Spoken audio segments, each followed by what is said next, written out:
management and staff of the Government Information Service. I'm Delroy Lewis.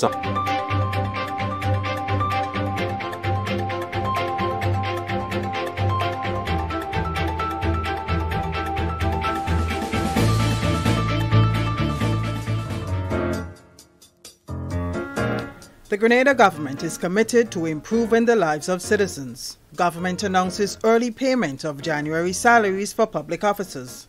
Traditionally, government would make payments to public officers on the second to last day of the month. In this case, for January 2019, we have decided to make early payments to public officers on the 21st of this month. This has not been done in over a decade. Public officers to get a 4% salary increase. You would recall that the government would have negotiated with the trade unions for a 10% increase for public officers over a 3-year period. 2017, 3%, 2018, 3%, and 2019, 4%. We would kick off the 4% payment, which is to the tune of $6.7 million on January 21st, 2019. January salaries to include increments. Every year, public officers move incrementally in their pay and grade scale. This year, we are paying increments to the tune of $3.6 million, and that would also be included in the January 21st payment. Will pensioners also benefit? Pensioners' income is indexed to the salary increases of the public officers. So the 4% increase that public officers is due for 2019, pensioners would also benefit from that 4% increase. Your government at work, delivering on promises made. Government pension. What are the facts? Are all public workers entitled to pension? Are public workers owed gratuity? Here are the facts. Fact 1. The Pension Disqualification Act of 1983 was validated on April 21, 1985 by the democratically elected government led by former Prime Minister Herbert A. Blaise. This means that public workers employed after February 22, 1985 are not legally entitled to a pension from the government of Grenada. Fact 2. The judgment in the Hermelin Armstrong case does not create legal precedents for the reinstatement of pension to public workers employed after February 22, 1985. The judgment created a legal precedent only for those workers who joined the public service in a pensionable post between April 4, 1983 and February 22, 1985. There were 56 such workers. The government restored pension to those 56 workers in 2018 at a cost of $7.7 million. Fact 3. All officers employed in a pensionable post who joined the service after February 22, 1985 are not legally entitled to a pension from government. They are only entitled to a pension from NIS once they meet the necessary requirements as per the NIS Act. Fact 4. The Cabinet's decision in 2016 to reform pension is rooted in moral and social justice principles, and it is not a legal obligation. Therefore, any agreement on pension is a win for public workers. Fact 5. The MOU signed between government, the unions, and staff associations in February and March 2018 stated that the pension regime which will be implemented must be affordable and sustainable. Fact 6. The proposed pension regime for public workers employed between February 22, 1985 and December 31, 2018, as stated in the MOU, is a non-contributory pension plan. Therefore, no deductions will be taken from workers' salaries to finance their pension from government.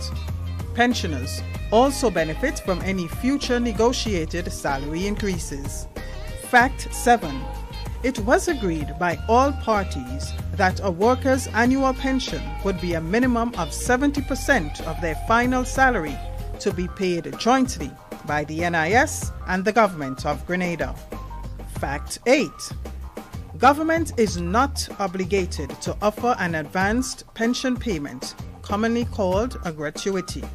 Government has proposed to make an advanced pension payment of 2% of full pension, an amount it can practically and reasonably afford given its current and projected revenue stream.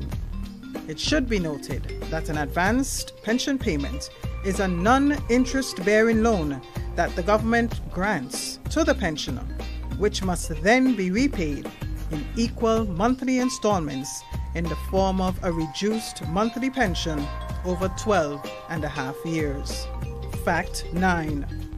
Under the proposed 2% advanced pension payment or gratuity, retirees will be entitled to a higher monthly pension than if a larger advanced payment was given. Fact 10. If the government accommodates any higher rate of gratuity, the implications would be severe for the country, as this will translate to higher taxes such as VAT, income tax and property tax, higher import duties, the possibility that hundreds of millions of dollars in grants would be lost, lower expenditure in critical areas such as healthcare, agriculture, roadworks and youth development, retrenchment of workers. These are the facts. Government is committed to an amicable resolution to the pension matter for the good of all Grenadians.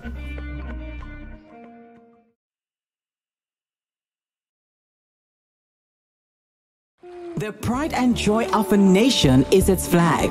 Its colors and arrangement makes it significant and stunningly beautiful. On Wednesday, February 6th, it's National Colors Day.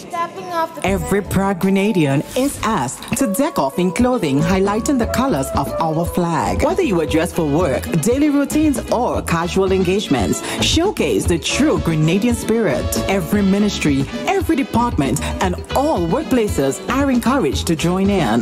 National Colors Day, Wednesday, February 6, 2019. Endorsed by the National Celebrations Committee. Our people, our colors, our day. On Wednesday, February 6, National Colors Day.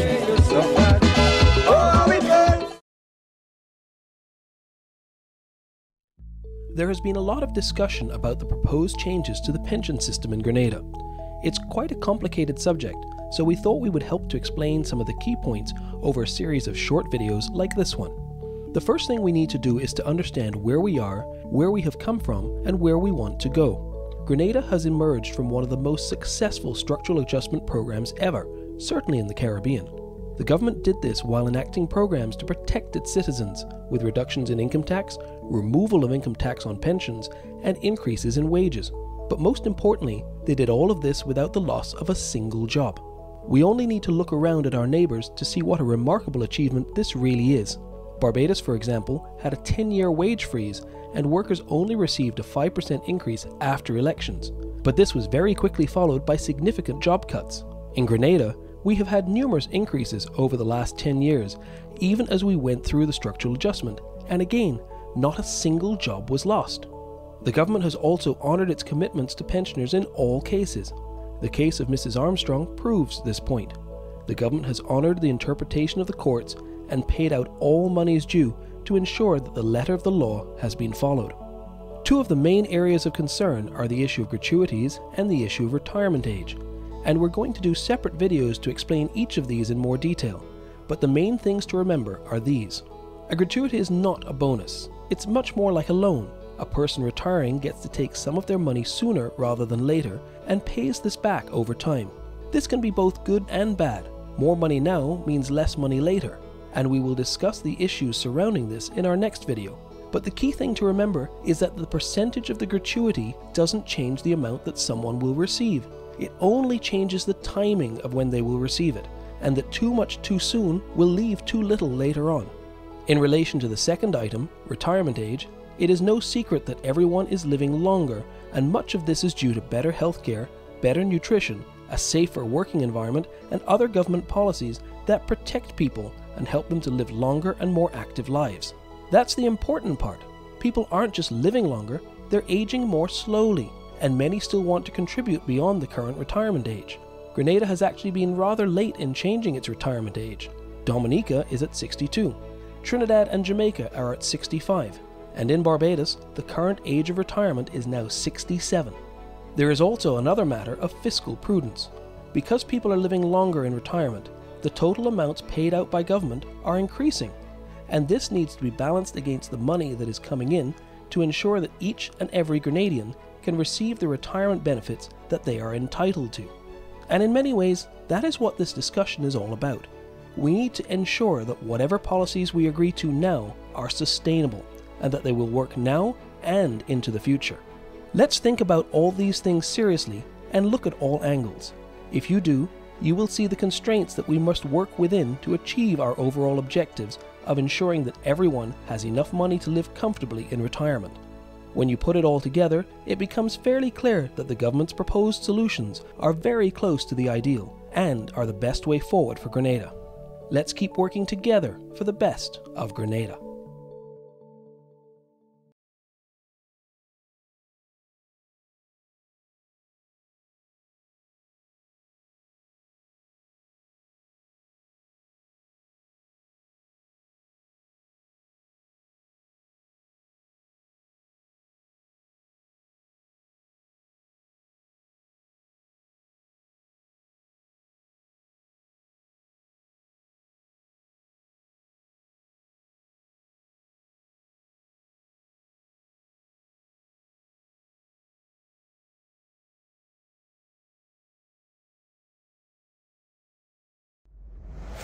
It's coming! It's coming! It's coming!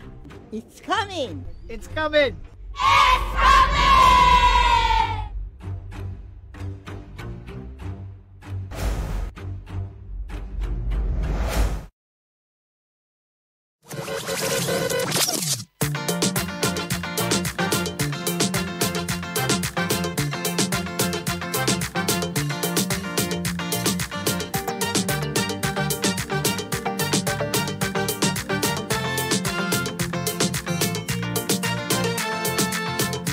Hail, hail, Mr. Grenadian.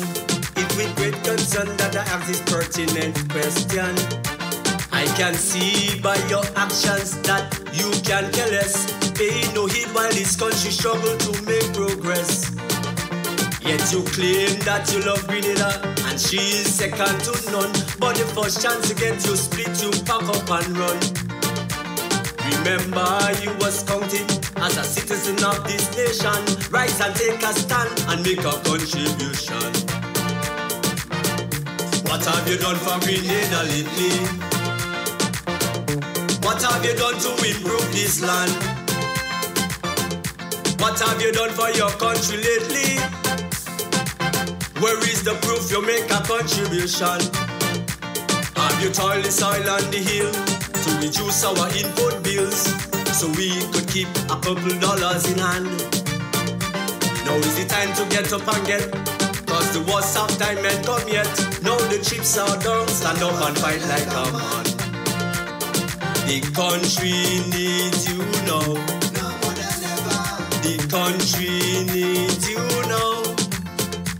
It don't matter how much you do, it's the little bit to see us through.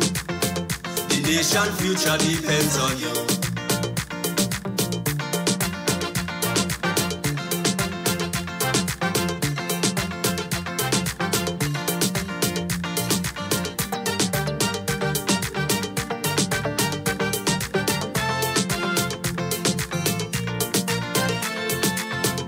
Hail, hail, you workers of this land. Let's evaluate the service you give to this nation. Your work ethics are not what you should emulate. Your production and dedication are second rate.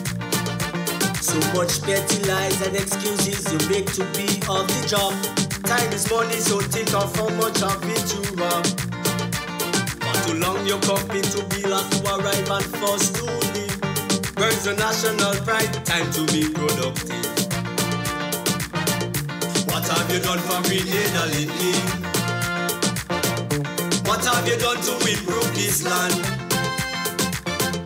What have you done for your country lately? Where is the proof you made a contribution? Have you toiled the soil and the hill to reduce our input bills so we could keep a couple dollars in hand? Now is the time to get up and get, cause the worst of time ain't come yet. Now the chips are down, stand up and fight like a man. The country needs you now. No more than ever. The country needs you now. It don't matter how much you do, it's the little bit to see us through. The nation's future depends on you.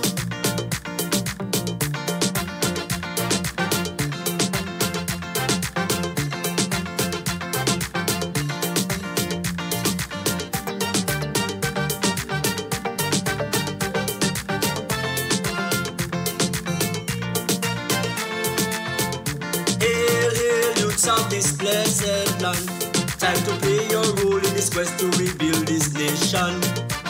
For too long you stood idly by, not caring about what you see. Don't you know one day you called to lead this country? Yet you fist on crime and waste your time, but crime doesn't pay. Educate yourself, you will reap your reward someday. You are young and assertive, with vision and initiative. There is so much you can give, time to wake up and live. What have you done for Grenada lately? What have you done to improve this land? What have you done for your country lately? Where is the proof you make a contribution? Have you toiled the soil and the hill to reduce our input bills so we could keep a couple dollars in hand? Now is the time to get up and get, cause the worst of time ain't come yet. Now the cheap are down, stand up and fight like a man. The country needs you now. No more than ever. The country needs you now.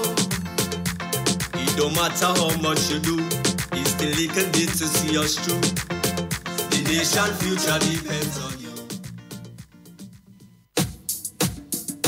I am Grenadian, I am Grenadian, I am Grenadian, I am Grenadian. Just tell them we proud of we country. Tell them we proud of we land. Tell them we proud of we people. Proud Grenadian. Just tell them we proud of we country. Tell them we proud of we land. Tell them we proud of we people. Proud Grenadian. Grenada, I love you. Denson Lopez loves you.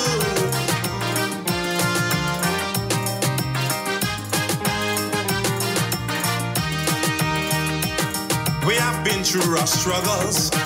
We have been through so much pain. We have been through disasters, both natural and man-made. We have been through the era of the rebel. We have tasted the might of Ivan and more. We went through a struggling economy, but with sacrifice, we rise up tremendously. So tell them we proud of we country. Tell them we proud of we land. Tell them we proud of we people. Proud Grenadian. Just tell them we proud of we country. Tell them we proud of we land. Tell them we proud of we people. Proud Grenadian.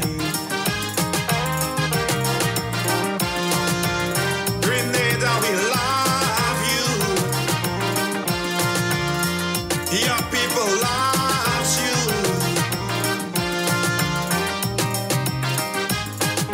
And good morning to Grenada, Carriacou and Martinique. Wow, it's 20 minutes heading up to the 11 o'clock hour. This is Hard Talk. My name is Sheldon Scott. I'm Devon Romain. Yeah, we kind of running late this morning. Yeah, it's what kind of morning? One of those mornings, huh? One of those things. Yeah, but you have to get the information. That's why we make sure that you get the national report and also that you get the Solid Waste Management Authority. especially now. We're going into the dry season and we're looking at different aspects of the environment, and so it's important. And the WaterWise program. Yeah, even though we get some rain, you got some rain up on your side? Yeah, Devon? a little sprinkle. Yeah. But it's good. Whatever we get is definitely, Yeah. it is good. Get a little something down the south, boy. Yeah. Or last night, after 12, I find I get a little something down in the south there. And they usually really dry around now, man. So we get a little bit of rain down there. I feel nice. You're lucky. Yeah. Take what you get now and store. Yeah, but we had to talk about the rain because other people, we realize that their problem is snow, eh? Why? But you know, snow could. Well, I may not say that, yeah. Why? Next thing those. Why? Next thing Sonia and them. Next thing Sonia and them start, pelting stone through the thing and you want to get vexed? Yeah. Well, get vexed if you say they will. Good morning to all of you out there, wherever you are, Toronto, New York, and UK. I know it's cold. You don't have to tell me that. I know it's cold, but hey, whatever we can do on our side, myself, Sheldon and Nazim will surely do to make your day better. Naz, you're gonna pull up something for us a little later on to kind of spice up the day. To help the situation with our friends overseas. Yeah, because that's who we are. We are helpful people. I'm trying to make sure I get the right video this morning, but I keep getting the wrong thing. All of us try again the wrong thing this morning. I know what's going on there, Papa. I really don't know what's going on there. But Devon, quite a interesting information coming out.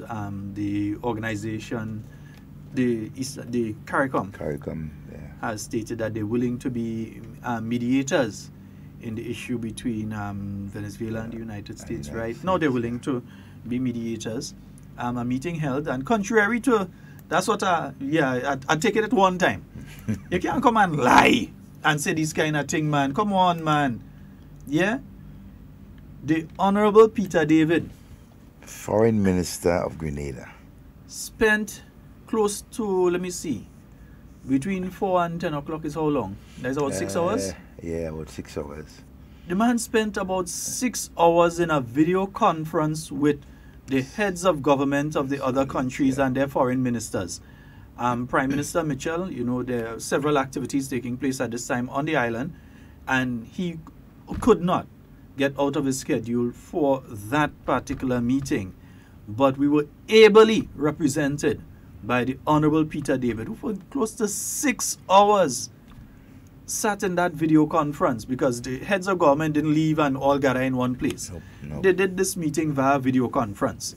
So they were at the complex doing that video conference yesterday for close to 6 hours. Then you have people jumping on radio this morning saying that Grenada wasn't represented, Grenada wasn't there. I mean, come on, man, absolute nonsense. If they have nothing to say, don't say nothing, man. Well, the objective from day one too is try to smear whatever the government is taking part in, and especially too, some of them are even targeting both the Prime Minister and the Foreign Minister in all their little melee, and so trying to get them to say certain things and do certain things, but hey, we know better than that. We got a government that is organized and know what it's about, not just doing things helter-skelter, like couple of politicians we know of in the last 7 or 8 years. Yeah. Anyway, it's a beautiful Friday. It has been an interesting week. And 440-7377 and 347-329-3101. Yeah, folks, you can call in. And then we're also live online. We're on YouTube at Hard Talk Grenada, on Facebook at Hard Talk Grenada Live, and we're also on 97.5 CitysoundFM. And 89.5 CRFM. 92.9, that's Sister Isle FM. Carriacou. And 94.9 WeiVybz Radio in Brooklyn, New York. Good morning to all of you joining us this morning. Yeah. And online, let me say a special good morning to you, Lydia, Louisa, Betty. Hey, Doc, Panchu. Morning, sir. I will send that 2 breadfruit and coconut for you, boys. The only way we can transport the breadfruit as if it's cooked. Yeah. Yeah. Let me say a special good morning to my good partner, Muscles Man. Yeah. The muscle man himself. Need to say a very special, glorious Grenadian good morning to him. I hope that he's having a wonderful morning this morning. And a special good morning to our senior citizens, our silver-headed persons within our communities in Grenada. A special good morning to all of you. And we really hope that you're having an enjoyable day. You know, beautiful sunshine. Hope you outside, relaxing. Those of you in the garden, working. Those of you out in St. George's, Grenville, wherever you are. Enjoy yourself and have a beautiful, wonderful morning. Yeah. Day. Now, Devon, if I am your employer and I am paying you and you do not come to work for a couple days and therefore you are not paid for the days you did not come to work, is that a disciplinary matter or is that a clerical matter? It cannot be a disciplinary matter. If I decide to write to you and I decide to fire you, or I decide to put something on your file, and in that case it's a disciplinary matter. Exactly. Or I say take a couple of days home, and that's a disciplinary matter. But if I just decide that you are paid according to when you work, and I decide that you're not being paid for those days, that's a clerical matter. It is. Well, some people decide to take the issue to court. Let me see how that plays out. Yeah, well, Yeah. Let's again, see how it's that their plays right. out. Let's see how that plays out, you know. Everyone has rights. Mhm. The government, your employer has rights. Employees have rights.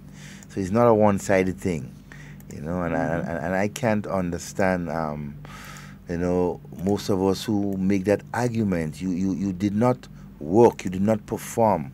How do you expect to get paid?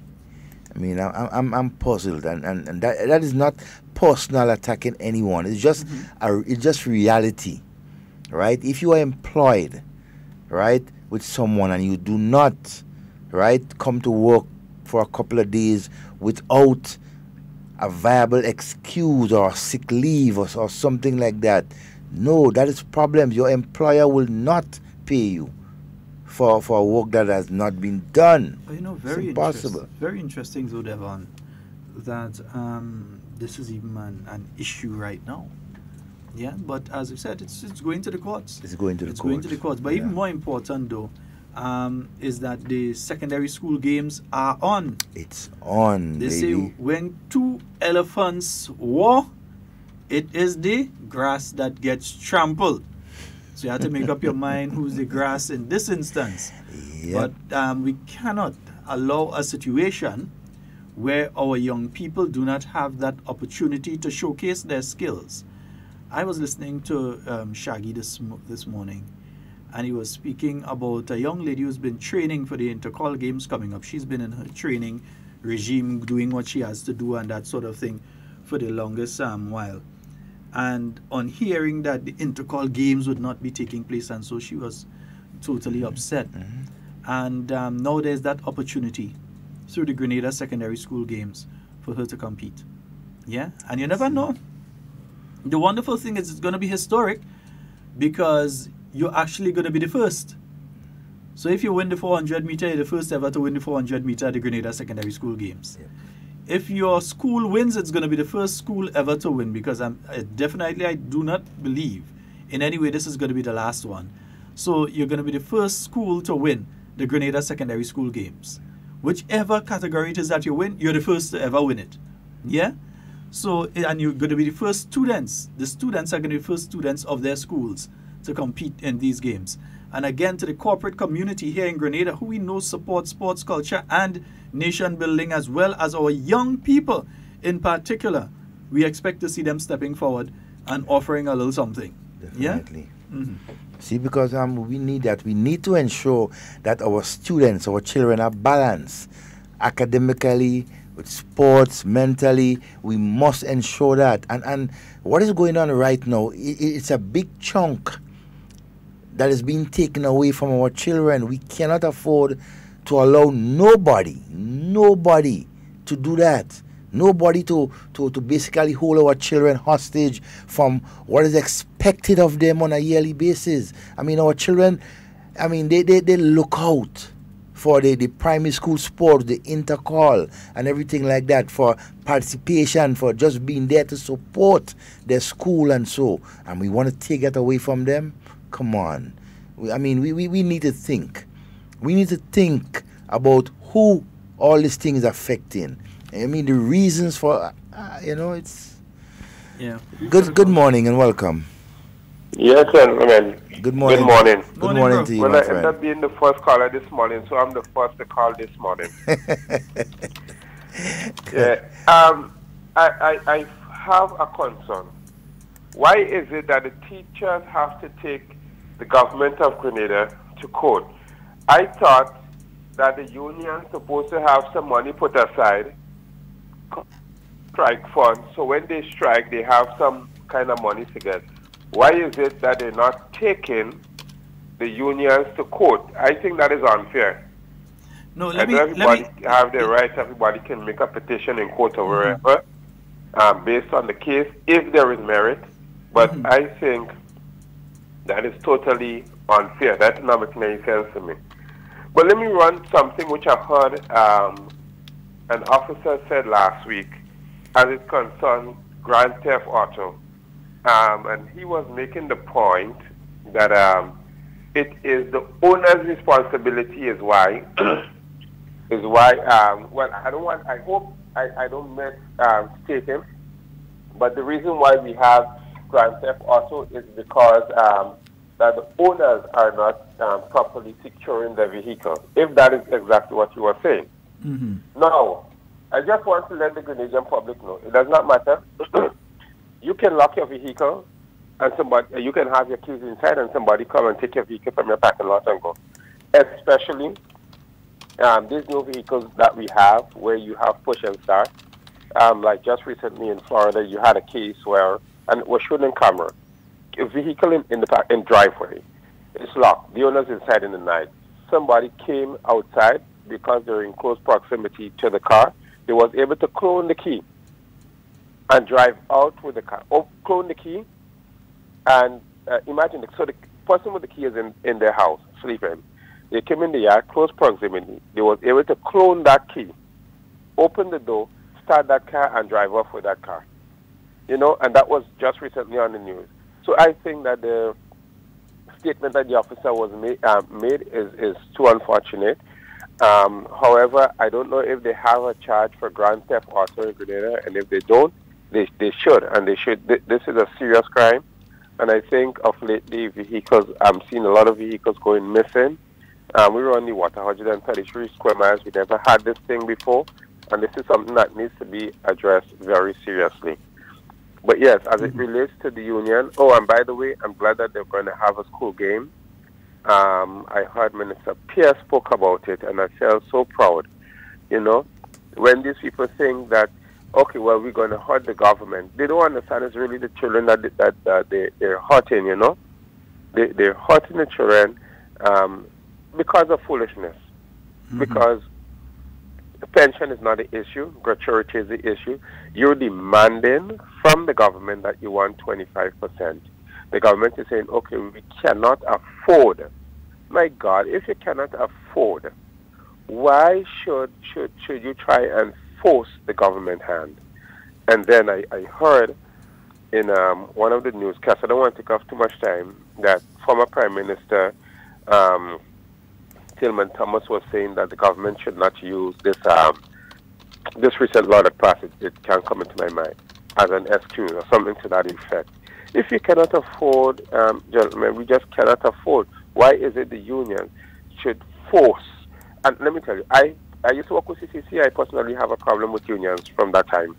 You understand? But I think that is very, it's not wise. Let me not say foolish. It's not wise that the teachers should take the government to court. They should take the unions to court, because the unions are supposed to have money in their strike fund to pay. And a matter of fact, they say they have enough money. They say, don't worry, they could take care of that. They want to see how much money they have in the strike fund. But the problem is, and I'm going to run now, that they did not expect the strike to go on too long. I presume that is why now, maybe, because I didn't see the bank account, I didn't see the bank statement, maybe money was so low that they couldn't pay off. You understand? And they realize they made a mistake late, so then the government have to pay back. Anyhow, gentlemen, have a good day. I could be wrong, but I suspect. No you too, my friend. And Devon, you see the importance of listening. Yeah. The importance of listening, because I was about to respond to Leslie, and then I stopped and listened, and I realized what I thought he was saying is not what he was saying. Because I thought that what he was saying is that the individual teacher should not have taken government to court, that the unions should have taken government to court. But that's not what Leslie is saying. No. What he is saying is that she should have taken the union to court. That's an interesting angle. I've never looked at it that way. Seriously, and Leslie, I didn't look at it that way myself. No, you bring in a different angle there. You're right. Yeah, you're right. You're right. Because the thing is, I'm paying you every month. I'm paying you. This is not an instance of paying me. This is where I am the one paying you. To represent me. To represent me. But also, if you're calling me out, you're supposed to take care of me. Of course. And when, in the middle of the thing, you were told that the possibility is that from action A, action minus A can take place. You said, don't worry, you're going to be okay. Your watch is heavy. I expecting to get some money out of a strike fund. You're collecting over 800,000, close to $1 million, 800,000 plus. Every year? Every year that you're collecting as union dues. I expect that if you check over 10 years, you're talking over $8 million there. Yeah. Wow. Yeah, so if you're looking at that and you're saying, well, okay, I expect to get paid because, I mean, it shouldn't be hard for the union to find $1,000 and something dollars to pay. That's a very interesting angle. So Leslie's absolutely right. Yeah, no, he is. And I didn't look at it, and I was going to stop him. I've never looked at it like that. Yeah, I was going to stop him because I was going to stop him just to interject that no, the individual has the right to sue, and the unions cannot take government to court as the union, but they have to find one or two members to take government to court. I was going to make that point, but then I said, no, let me let him finish. Listen. And then realized, no, that Leslie's saying. That angle, there, it surprised me in a way in terms of how he came across. Stefan Pope, morning. You understand? Because, I mean, if you are the one representing me and you are directing what I do based on the situation. Because you the one caused me to lose my money. Yeah, some responsibility you have to bear that. And the thing is this, that if you listen to the utterances of the unions, Sister Rachel Roberts suddenly gone on mute. We don't see her, we don't hear her, we don't know if she exists. I heard her making some unfortunate statements too the other day, but the other day? She talking? She out there? She talking? Well, yeah, she recorded something though. Yeah, so the comrade sister we ain't seen her. Yeah. But LL busy online and all kind of things, and all kind of thing. LL can't sit down. On that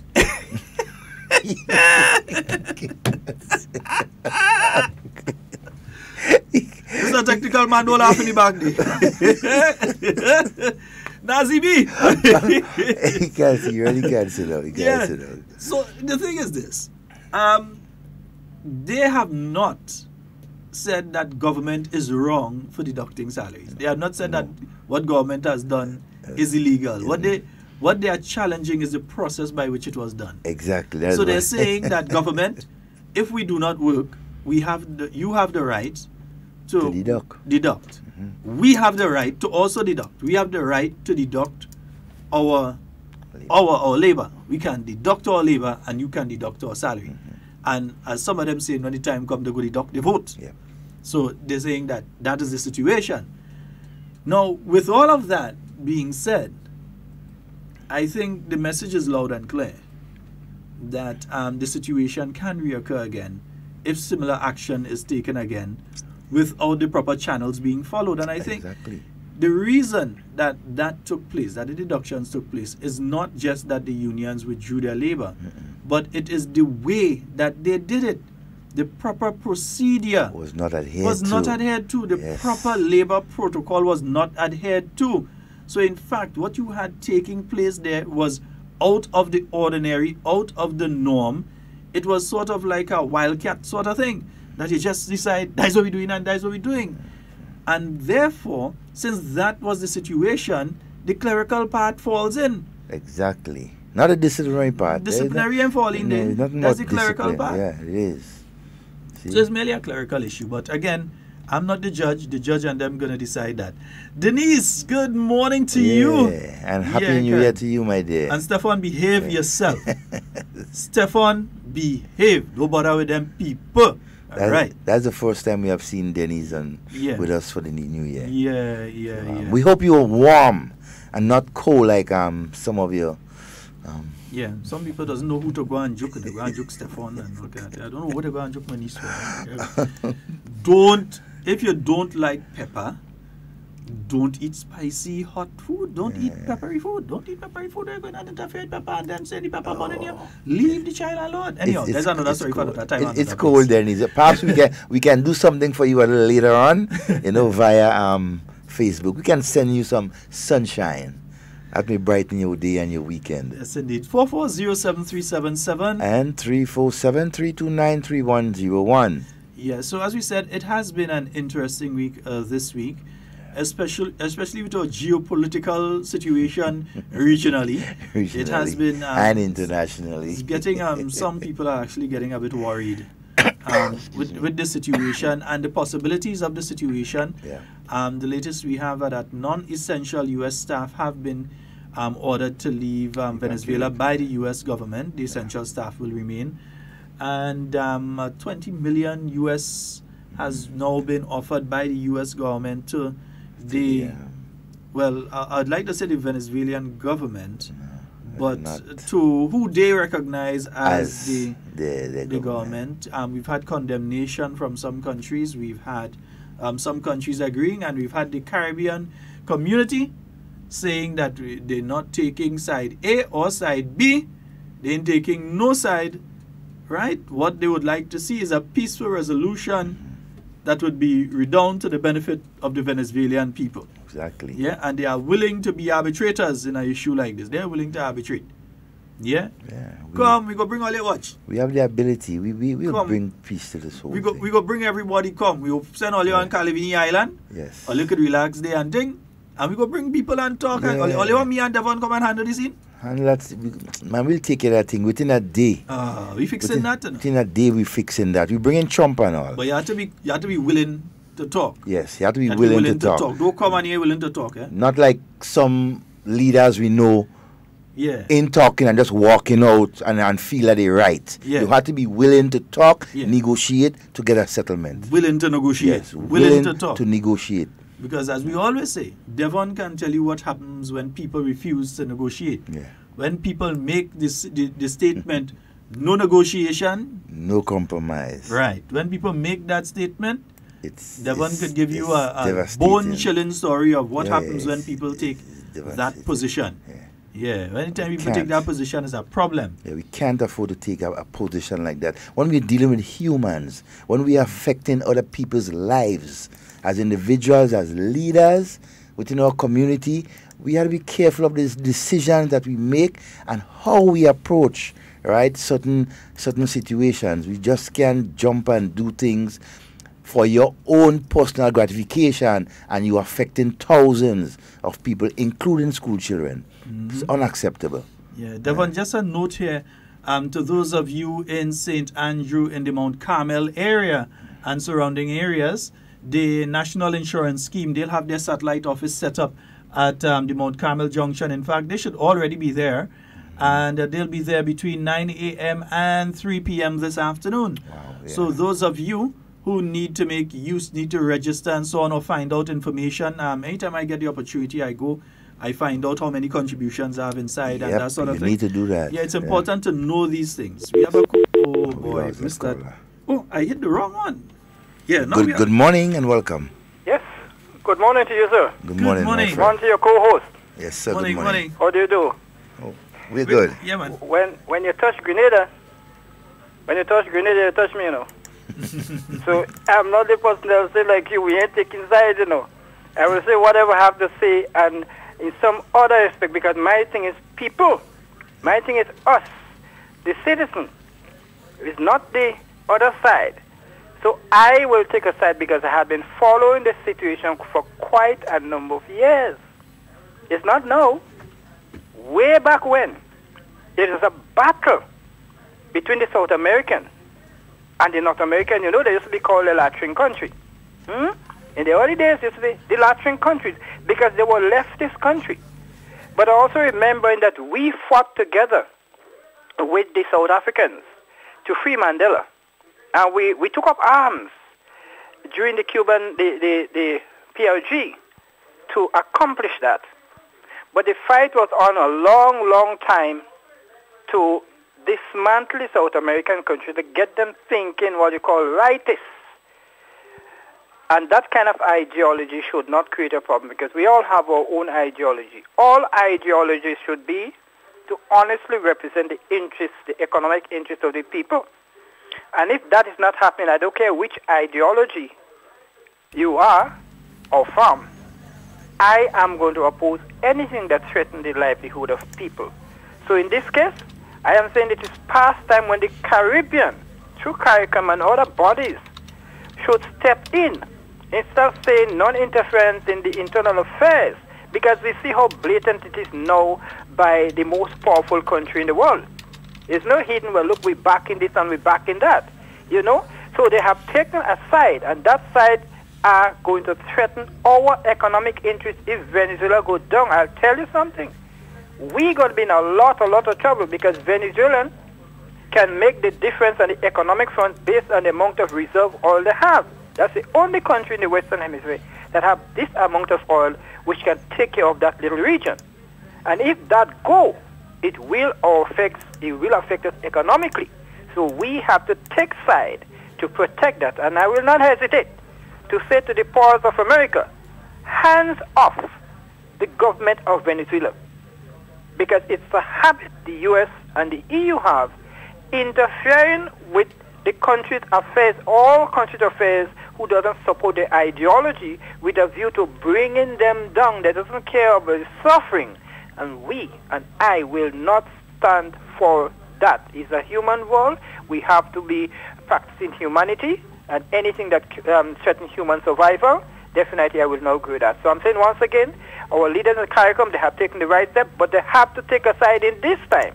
They have to take a side to say no to the Great America. Leave Venezuela alone. So please take a side. Have a great day. All right. Thank you, my friend. Thanks for your contribution. Right. And to know what side I taken? I'm taking that side. Humanity and anything that threatens human survival, definitely I will not do that. So I'm saying, hey, yo, what you come here for? What you come here for? What you come here? What you come here? What you come here for? All we want is unity and peace. Hey, in the party, we don't have to live like peace. No, no, no. All we want is unity and peace. Hey, in the party, we don't have to live like peace. That's all we're interested in. Taking no side. That's right.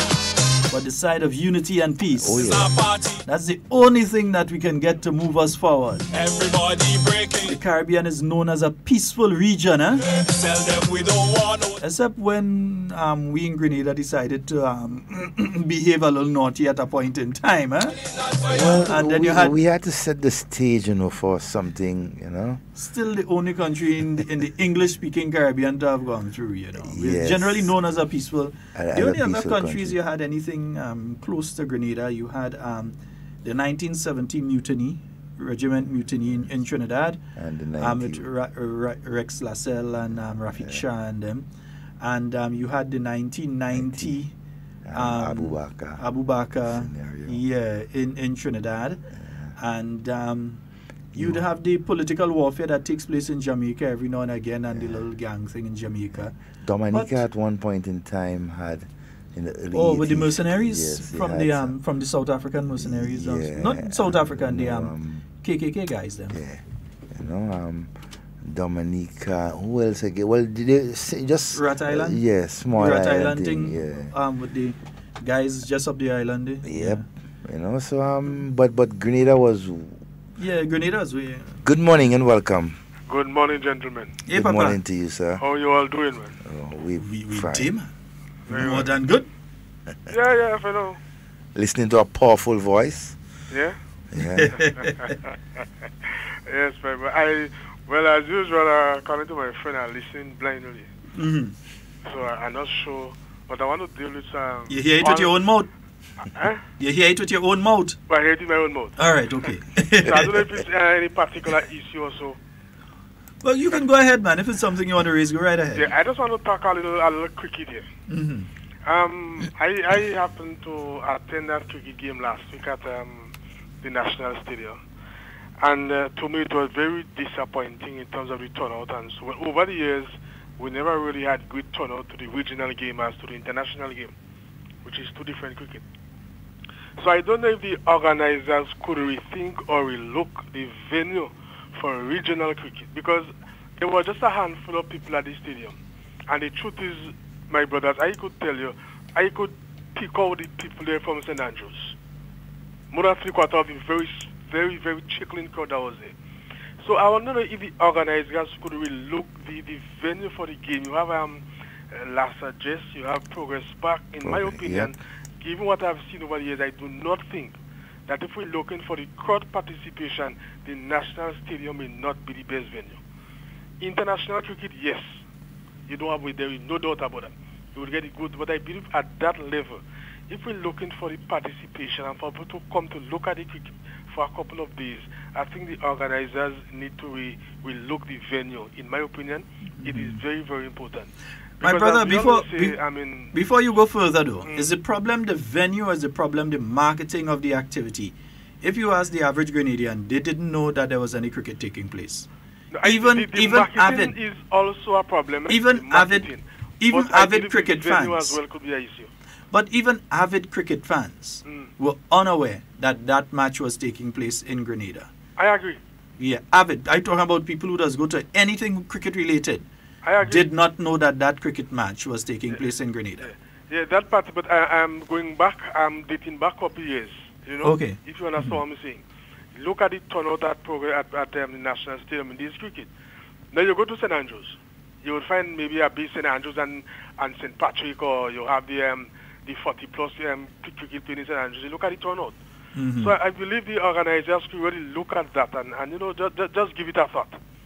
I agree, because I said it on that program before, I don't think enough was done in terms of promoting the game. Mm-hmm. It was a good game, and I believe the organizers need to look at the marketing as well. You see, you cannot have, you're having a game XYZ time. You cannot wait until a week before to start telling people there is cricket at the National Stadium. No, you need to promote this thing. Because we know for a long time that West Indies and England playing 2-1 down here sometime this month. Well, We next knew that month, from next a long month, time ago. next month.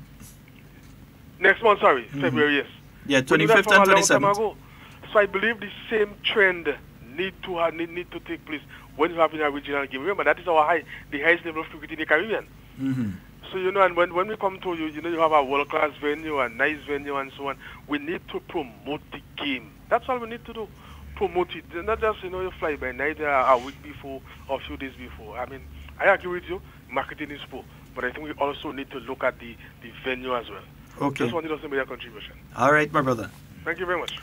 I want to... So, in short, what he's saying is bring it in Grenville, bring it in Progress Park. Because the majority of people are already from St. Andrew. Yes, yeah. We know that St. Andrew people support things in droves.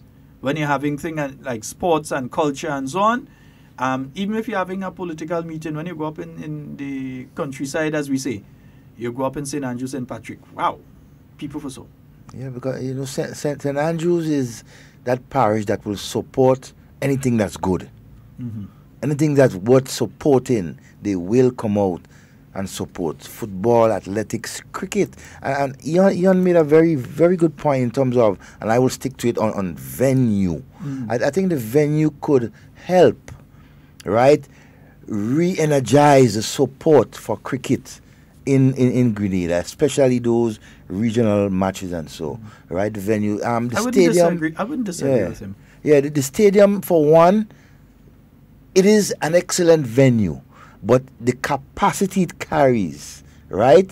For a regional game, you would not you will not get that sort of capacity. So you need to, and again, another thing to take, we may be calling for other venues, providing that the conditions, the physical conditions of the pitch and the field is standard based on West Indies standard or world standard. Because that has to be considered. Because that's what I was just getting at. There are certain criteria that you must meet in order to stage these matches. And outside of the pitch itself, the outfield and that sort of thing, you also have to look at security. You have to look at bathroom and toilet facilities. You have to look at transportation. You have to look at the area for physiotherapy. And all of these things have to be taken into consideration must be taken when you're having those different types of activities. So while because you have international players, but if you look at Progress Park, the Progress Park main area there, it does have those facilities. It has an area there for physiotherapy. It does have it. It has sufficient area for different teams and all that kind of thing. So maybe the Cricket Association does need to look at that. The issue of marketing again. That would be a major one, but it's also based significantly on the amount of funding available for marketing. Because marketing is not free. Marketing, well, I could tell all you how to do it free if all you want to talk to me. I mean, I could hire me as a consultant and it could still cost all you less. But anyhow, when it comes to the marketing aspect of things, it's according to how much money. The radio spots that you hear, they have to pay for those. The television spots, they have to pay for that. Even if something is boosted via social media, it has to be paid for. So there must be a significant enough marketing budget that could outweigh in that you can get enough people coming to the games so that it was worth the amount of money that you put into marketing. But I think what has been happening, not only here in Grenada, other countries as well, is that the crowds have been pretty small now going out to the regional cricket matches. And due to that, they don't want to put out too much in the marketing because they want to make a profit. But if you put out too much in the marketing and you don't get much people still, you're losing money. That's where sponsorship is very important. Exactly. So if they get sponsors to sponsor that aspect of it and get people to come out to the matches and so on. Because for people to leave quite St. Andrew and come down, you'd have to understand that there may be people in St. Andrew who didn't want to leave and come down to town but would have liked to see the match. Definitely. And just looking at, for example, the experience that is going on right now with the West Indies and England in Barbados, listening to some of the commentators and so, they have almost 10,000 English supporters, right, that is available. I mean, that is right around Barbados or towing with the team, the English team. You understand? So that's to tell you how much, I mean, certain countries and so put into their marketing and then showing that they have the crowd with them and so I mean, it's, let me say good morning again to you, Antonia. Hope that you're having a wonderful one. And Wankin, get well soon, get well soon, my dear. We don't want you to end up where it does work, right? We ain't having that. Good morning and welcome. Good morning to you, Sheldon and Devon. Good morning, my friend. Listen, man, let me clear the air with something in Carriacou. Carnival coming up, right? Is that offend if you play juvie with a serpent? Or let's say young guana or something? That's illegal. Is that offend to the law? Yeah, yes. It is. So that means you could get jail?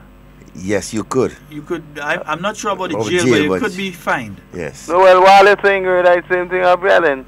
Of course. We're part of Grenada? Yeah, because I live with mommy with all the children. No. You understand? We're all one people. Brothers and sisters. That's right. Brothers and sisters living in one big yard. All right. Right? Yeah, we're all one people. So to say mommy and children, No. I know. Yeah. All right, okay. All right, my friend, Yeah, the same law that exists on the mainland exists in every part of the state of Grenada. Yep. So once you are within the state of Grenada, once you are within Grenadian waters, the laws apply to you. Yeah? Yep. And there's an X amount of nautical miles from the low water mark to tell you where Grenada's waters begin and end. So once you're within that, as you was talking about the iguana and the snake, I got a ride with a particular politician.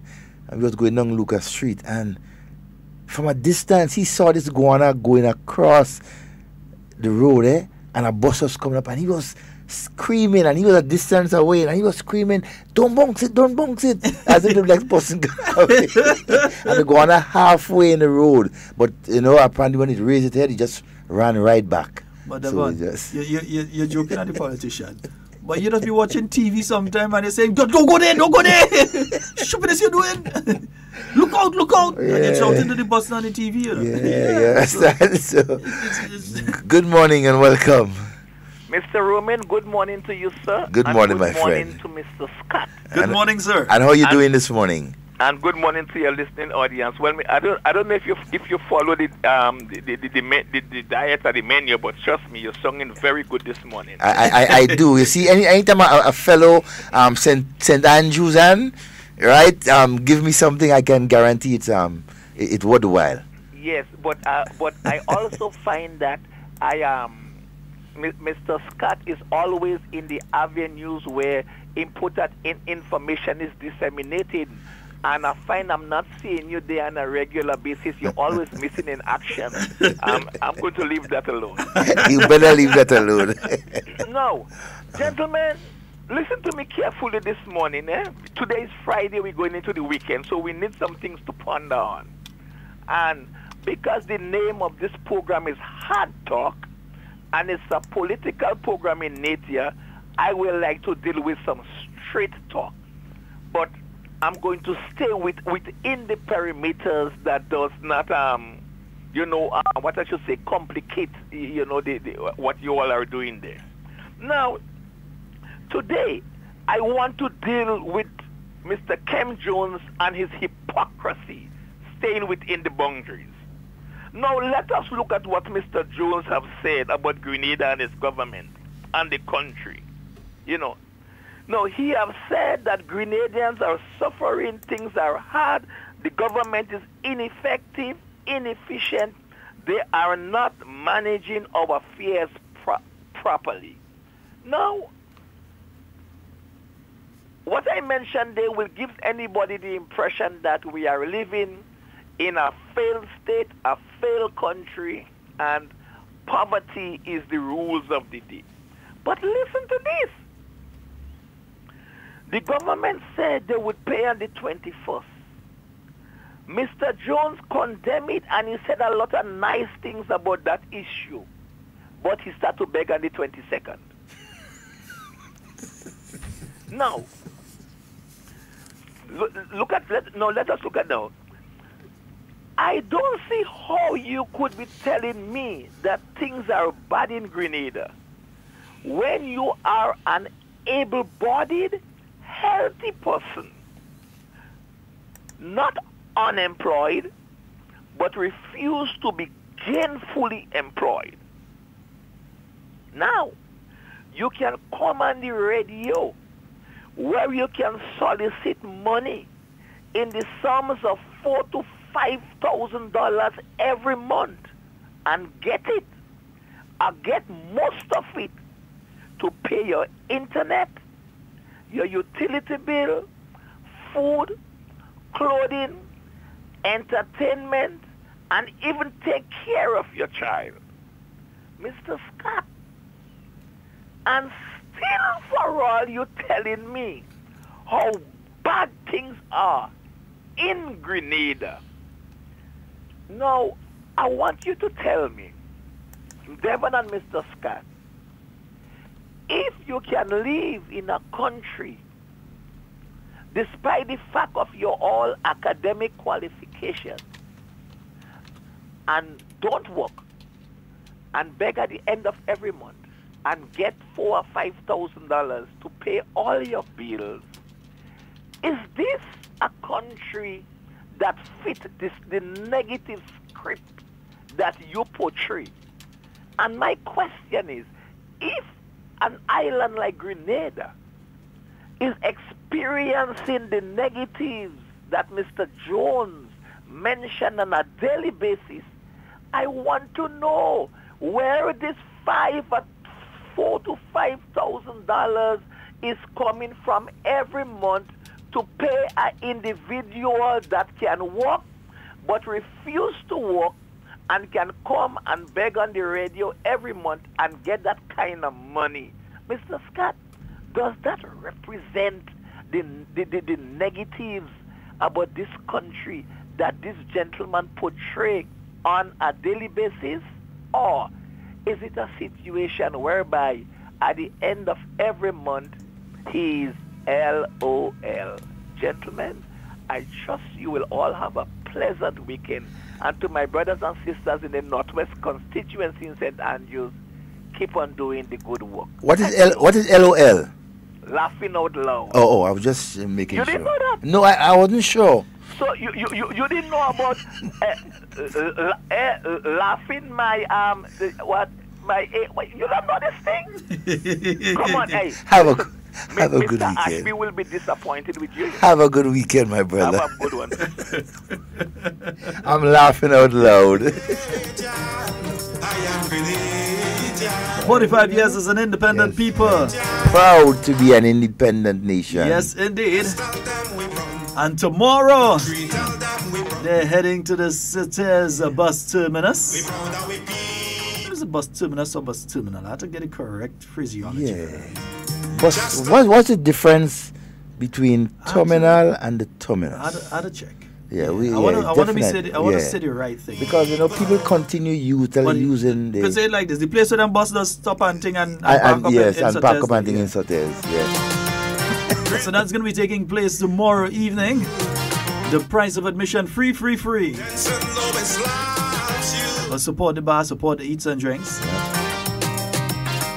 This man will be going up against 14 others tomorrow. We have been through so much pain. To see who will be crowned Independence Monarch 2019. We have been through the era of the revolt.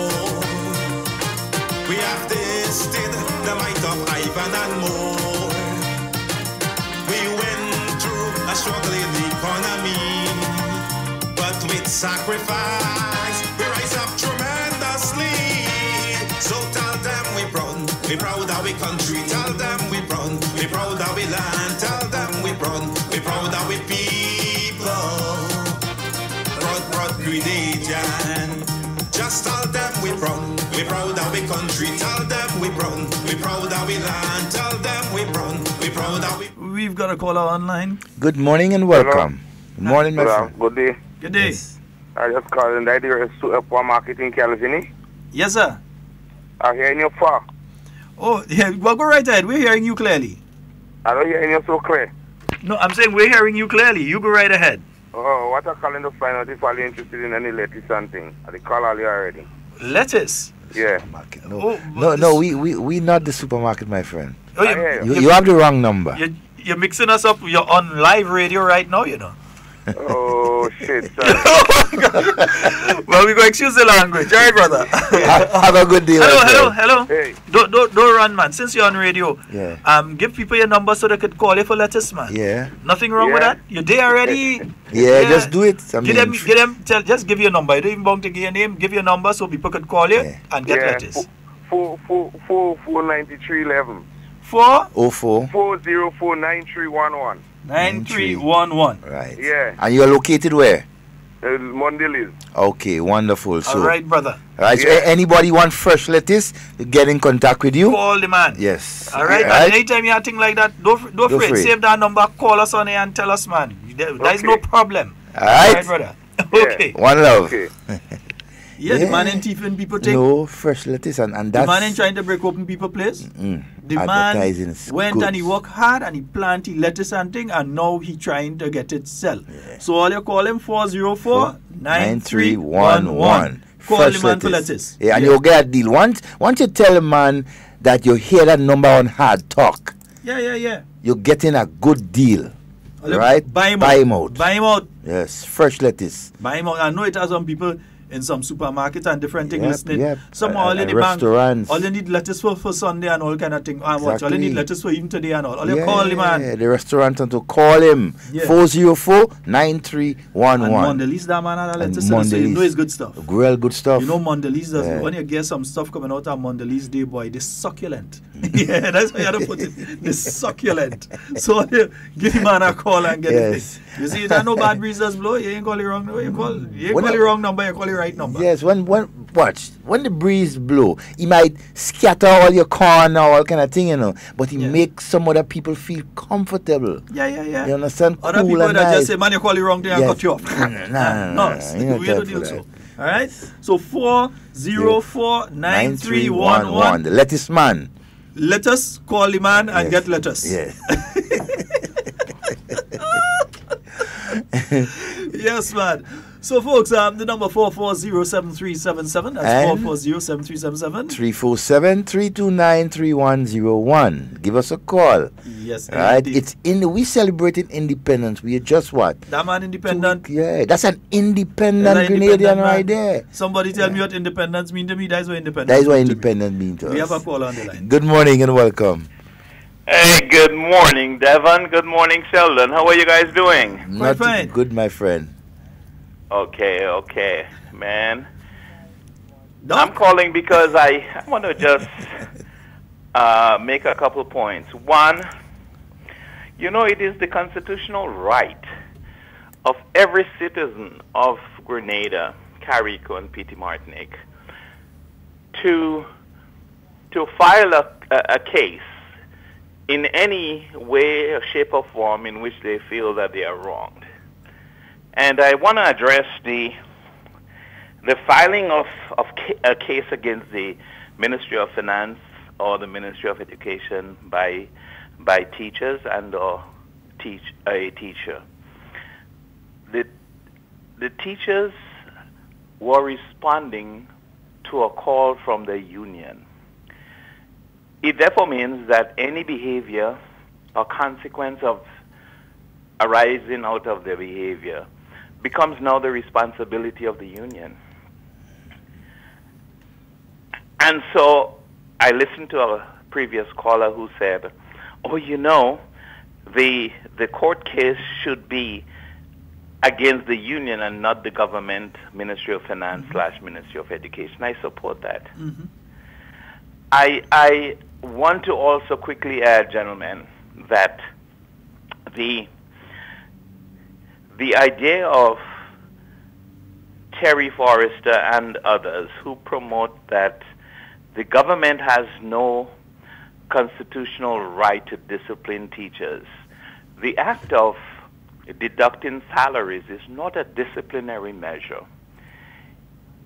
It is based upon a measure that is enshrined in the Constitution that says an employee has the constitutional right to withhold his labor, whereas also an employer has the constitutional right to deduct salaries if the worker decides to withhold his or her labor.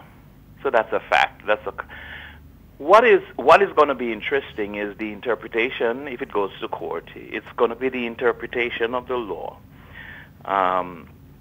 The judicial system seeks to interpret the law, and sometimes what seems to be obvious to one person does not seem in the interpretation of the judicial system one way or the other. All right. The second thing, gentlemen, that I wanted to applaud, I want to applaud the Ministry of Education and, by extension, the government and the Minister of Education for taking the principled stand to initiate and organize secondary school games that seeks to replace the inter-secondary school games, which is normal. I am hoping for success, and whatever form it takes, I just want to applaud the ministry because we have our athletes, our students, our vendors, our busmen, the whole of Grenada is waiting in anticipation for the regular inter-call games. And so to have a secondary school game, whatever form it takes, is an effort to showcase the talent of our young people.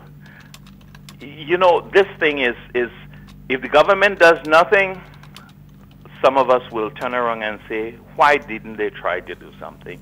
The government is going to do something, and there are those that are saying, well, this is spoiling the thrust and the support for the teachers. Either way, the government is going to be blamed for something. So this is a principled stand.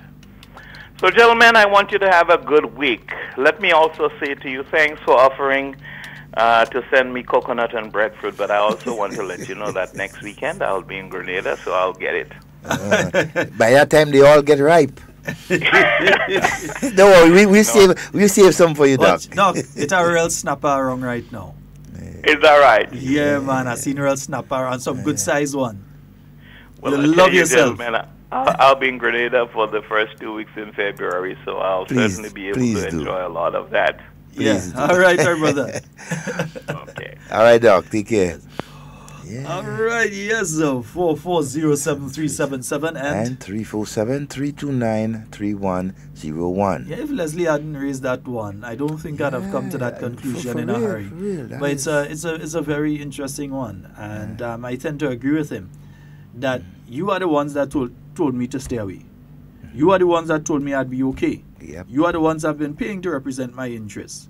And therefore, when I end up in a situation which is an unfortunate one due to actions that you asked me to take, because you're going to look after me, why should I go and sue the people, the other people? It's you are to take the court. Exactly. No, you encourage me, you're backing out. Yeah, you're backing back like crab.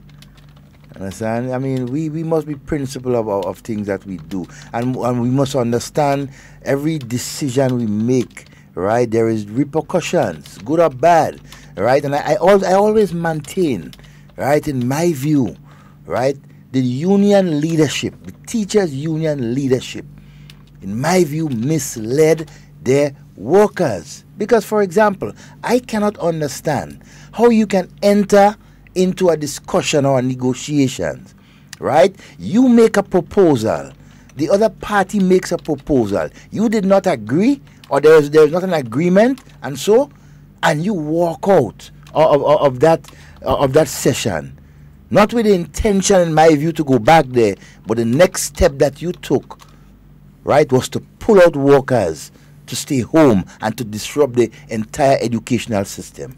Is that fair? Is that the right thing to do? I mean, step back one, leaders of the union. Let us start from one. Step back and understand.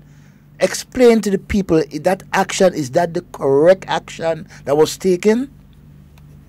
I mean, I'm just wondering. You are the educated ones. You are the ones responsible, right, for the future of our children. Some people still feel we are against each other. Yeah. Good morning and welcome. Yes, good morning, the Devon and the Sheldon. This is Dr. Fleming. Hey, how you doing, sir? Good morning to you, sir. I'm doing good, man. Doing good. Just reaching out to you guys on the radio this morning. Nice, beautiful. Nice. Listen to your program. Very informative, very educational. All right. We hope to have you inside soon then. Yeah, I mean, just feel free, brother. Yeah. You could make it inside by us sometime next week? Yes, man. All right. All right. Let's look at, what about Mondays? Monday free for you? Yeah, Monday's fine. I can come in Monday. Yeah, give us a check on Monday. Give us a check on Monday. You missed and you need it. Man. Not a problem at all, man. You guys keep up the good work, man. All right, Doc. Man. Take care. Yeah, man. Keep up informing us. Yes.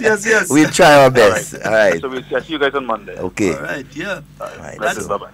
That's our psychologist. Yeah. Yeah. And once he's here, we know that he's doing some work with the prisons.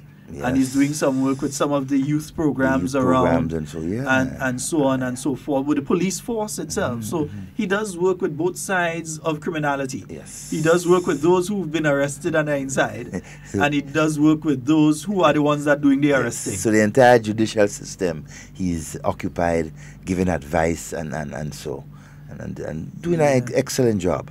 But it's interesting, and the police really they have a difficult job to deal with, and on a psychological level, it's a hard thing. It is. Somebody dies in the most macabre of circumstances, the most gruesome way, and police officers have to go inside there. You have to face it. It's not like you could say, I'm not going. No, you have to go inside there. You have to see it. And if you're the photographer and thing, you have to go and take pictures. Yeah. You have to go and mark the crime scene, and you have to do different things. I mean, even if you're guarding it, you're still seeing it, and seeing it is one thing, but there's some smells associated with certain things that for the rest of your life sticking with you, Yeah, because if you bathe it 20 times and like you're still smelling it, As you mentioned that, Sheldon, very significant, and I'll bring us back right back to 1983. You could imagine the number of persons, soldiers, especially soldiers, who were privy, right, not just to the execution of Morris Bishop and the other leaders, but who were part and parcel in moving the bodies from Fort Rupert. Our friend who was here. And transporting it to the burial site and everything like that. I mean, imagine the psychological effect, right, that they had, that it had on them, and still having on a number of them. I mean, I was not there to do that, but imagine the sort of effect that what I saw just before that is having on me up to this day. That's why, God knows why I always try and talk about it. We need people like Dr. Fleming. We need people like Dr. Fleming to assist and so on. So, folks, you had it from the doc himself, so he's going to be in with us, God's willing. Monday.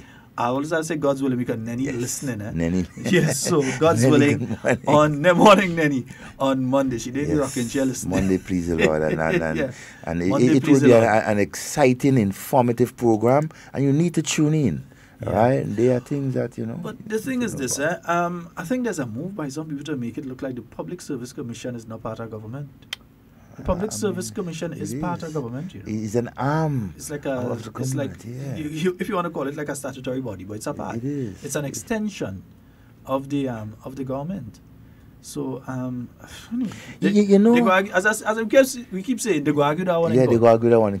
Sheldon, what I think one of the things that we need to do here on this program too, and other persons, the minister made mention of the secondary school games, right?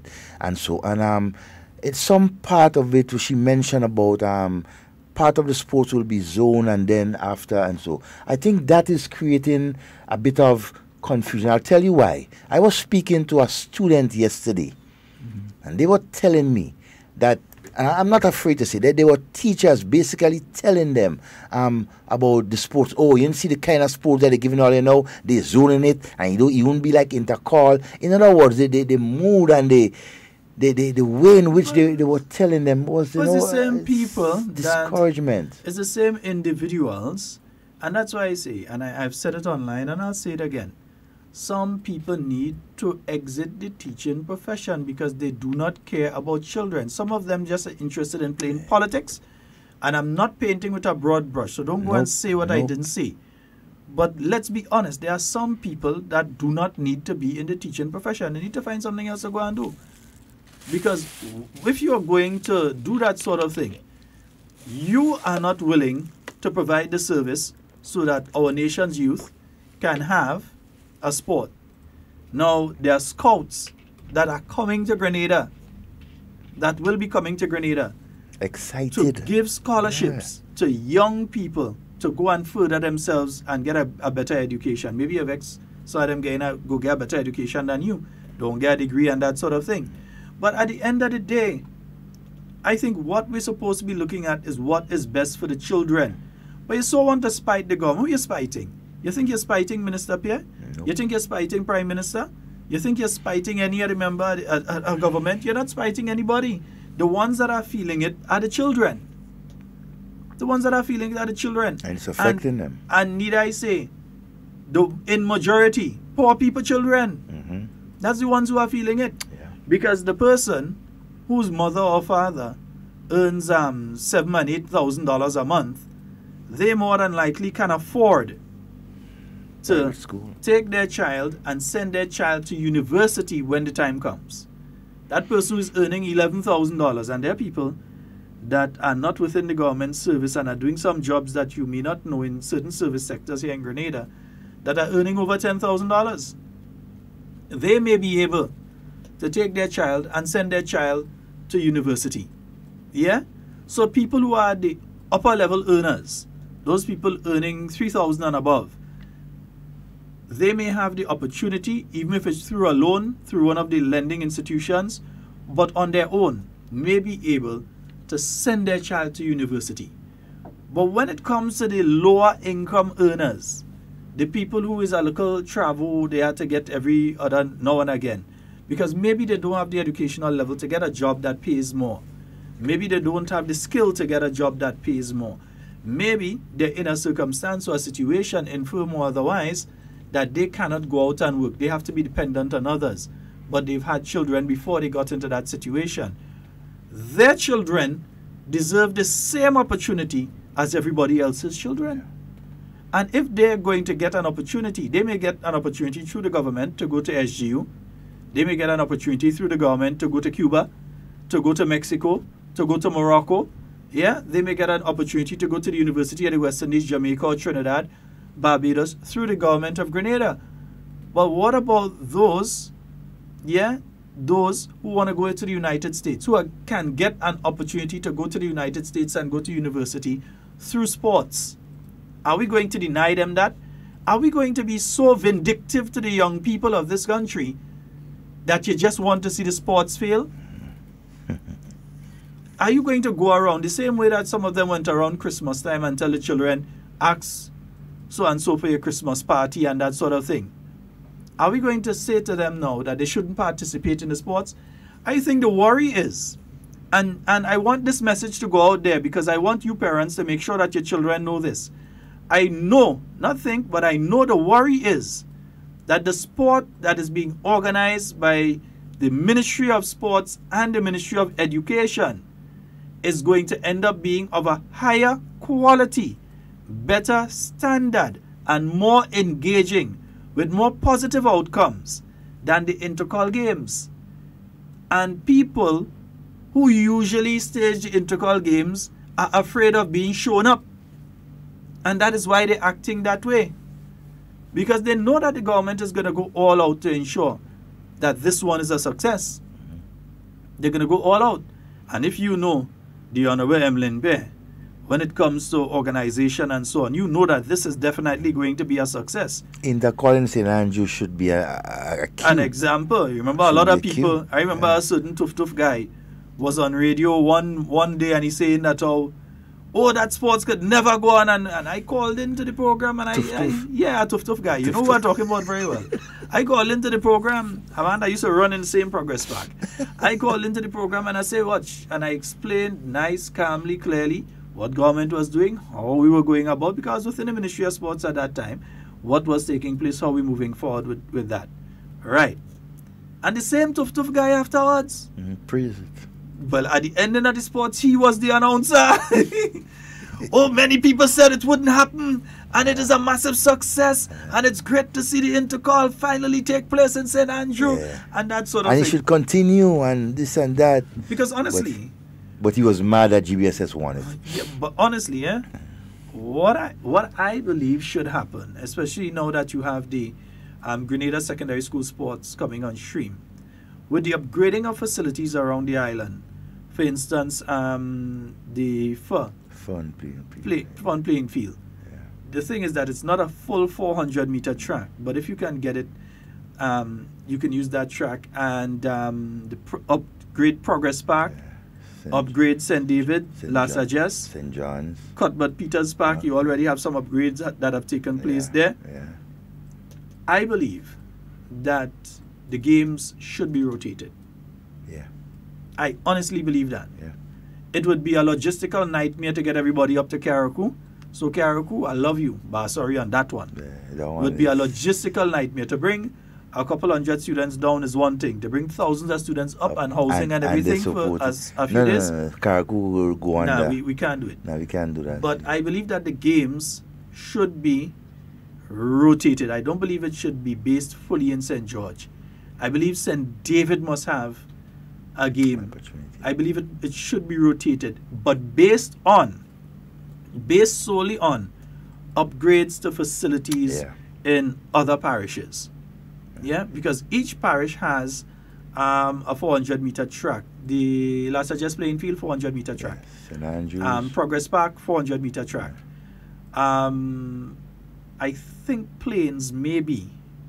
I think not necessarily full, but I think Plains, if I'm remembering correctly, Plains may be a 400-meter track. Cuthbert Peters Park is a 400-meter track. Yeah, Hillsborough and Carriacou, I think, is a 400-meter track as well.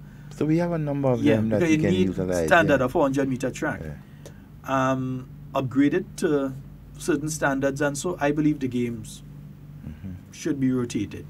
But why should anyone be wanting to deny the youth something positive? Why would you want to deny them something positive? Discourage them, you know.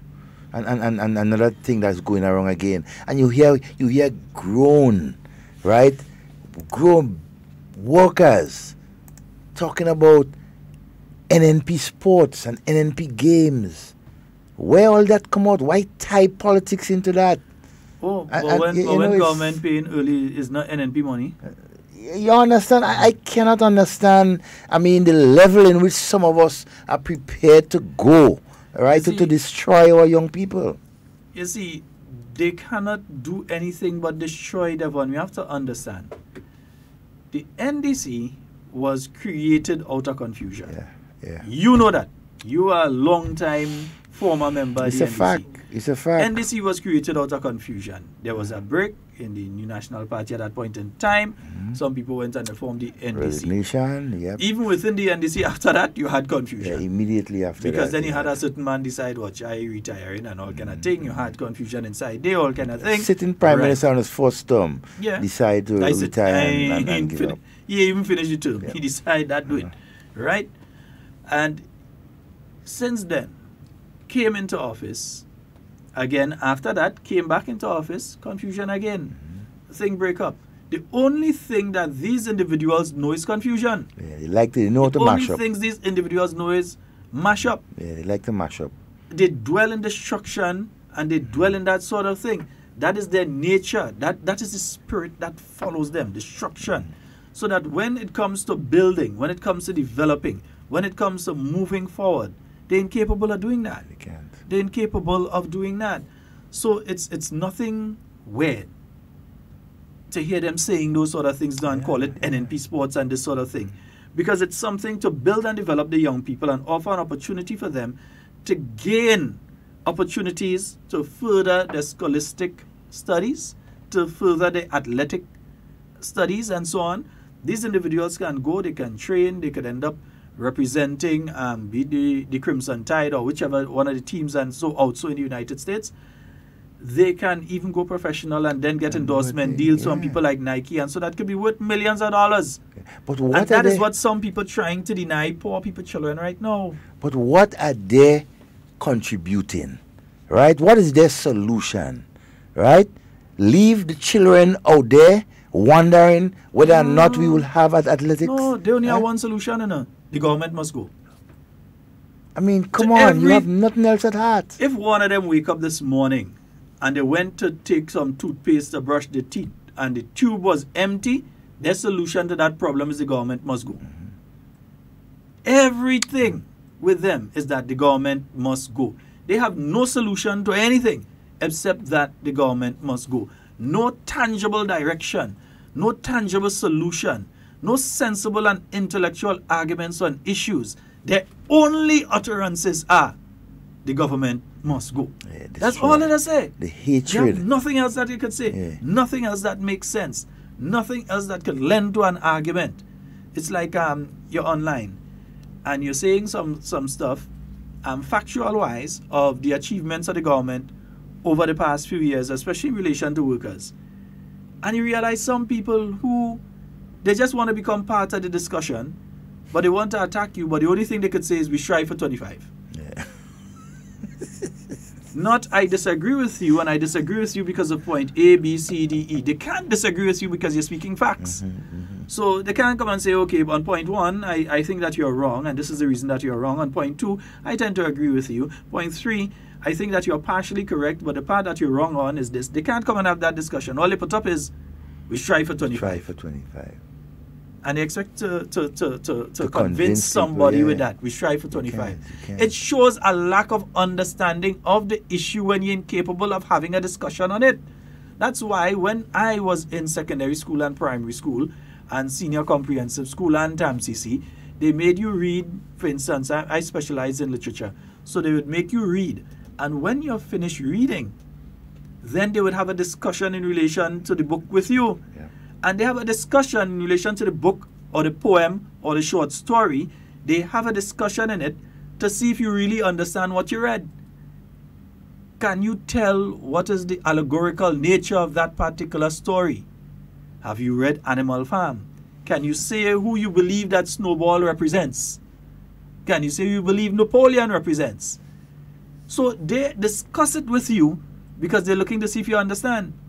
So sometimes you, and I see Devon fighting up sometimes, you're trying to have a sensible discussion with people online and otherwise, and the only thing some people could jump up and say is, we should write for 25. Clearly they don't understand nothing what they're talking about. 2 comments and I just gone, because you cannot carry out conversations or attempt to with this sort of negativity. But again, there are some people who are poised in trying to destroy this nation any opportunity they get, right, to bring down Grenada, as while this government or this party is running this government. They will try their best. As a friend of mine tell me yesterday, they have nothing else to offer.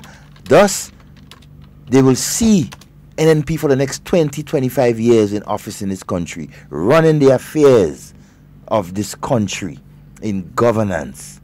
You understand? That's what they will see. Not a disorganized group of persons who just want power to tell people they could have power, they could be in the seat of power and cannot contribute. We need persons who can contribute, who know what they are about, who have patience, who love people. That is what we need. How can anyone that say that they like the children be rejoicing that a child came to school without something to eat? Imagine that. I believe people like that supposed to just say, this thing for teaching is not for me, and leave and go. Let me go in the mechanic profession. I have no apologies for that, because I believe that some people, the behavior that they're displaying, that call themselves teachers, the behavior they're displaying is disgusting, repugnant. Some. I know of many that do an excellent job, that go above and beyond. Yeah? That stay back the extra hours with children. And even if they are working, and there are some, don't get me wrong, there are some who are within the work to rule, they stay between the hours of work. But they give 6 million% during that point in time. They're following the union. They're doing the work to rule, but during the work period, they're giving 6 million%. And there are also some, and I know of, I've seen with my eyes, during school hours, right?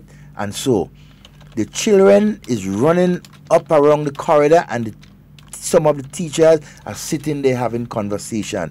Not during the break time or the lunch time, during the periods when the children supposed to be in their class.